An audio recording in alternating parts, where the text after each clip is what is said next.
ଶ୍ରାବଣ ମାସରେ ଶେଷ ସୋମବାର ମୁର୍ଗା ମହାଦେବ ଶୈବପୀଠରେ ଲକ୍ଷାଧିକ ଶ୍ରଦ୍ଧାଳୁଙ୍କ ଜଳ ଲାଗି।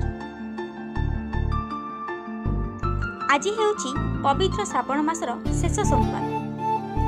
ପ୍ରସିଦ୍ଧ ଶୈବପୀଠ ମୁର୍ଗା ମହାଦେବଙ୍କ ପୀଠରେ ଲକ୍ଷାଧିକ କାଉଡ଼ିଆ ଭକ୍ତଙ୍କର ସମାଗମ ଦେଖିବାକୁ ମିଳିଛି। ରାତ୍ର 2 ଘଟିକାରୁ ବାବାଙ୍କର ପହଡ଼ ଖୋଲାଯାଇ ସମସ୍ତ ନୀତିକାନ୍ତି ସମାପନ କରାଯାଇଥିଲା। ଶ୍ରଦ୍ଧାଳୁଙ୍କ ସୁରକ୍ଷା ଦୃଷ୍ଟିକୋଣରୁ ପୀଠରେ ବ୍ୟାପକ ପୋଲିସ ଫୋର୍ସ ମୁତୟନ କରାଯିବା ସହ ବ୍ୟାରିକେଡ୍ ଦେଇ ଭକ୍ତମାନେ କିଭଳି ଶାନ୍ତି ଶୃଙ୍ଖଳାରେ ଦର୍ଶନ କରିବେ ସେଥିପ୍ରତି ପ୍ରଶାସନ ପକ୍ଷରୁ ସମସ୍ତ ପ୍ରକାର ପ୍ରସ୍ତୁତି କରାଯାଇଛି।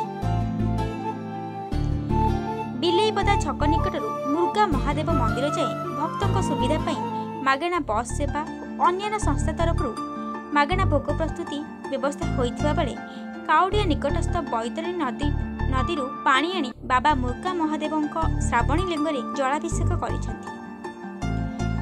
ଏପରିକି ବହୁ ଶ୍ରଦ୍ଧାଳୁ ଶୈବପୀଠରେ ଥିବା ଜଳପ୍ରପାତରେ ଗାଧୋଇ ଏଠାରେ ପୂଜାର୍ଚ୍ଚନା କରିଥିଲେ। ଭକ୍ତଙ୍କ ସୁବିଧା ପାଇଁ ବିଭିନ୍ନ ଅନୁଷ୍ଠାନ ଯଥା ଯୋଡ଼ା ଟ୍ରକ୍ ମାଲିକ ସଂଘ, ମନ୍ଦିର କମିଟି ତରଫରୁ ବହୁ ପଦକ୍ଷେପ ଗ୍ରହଣ କରାଯାଇଥିଲା।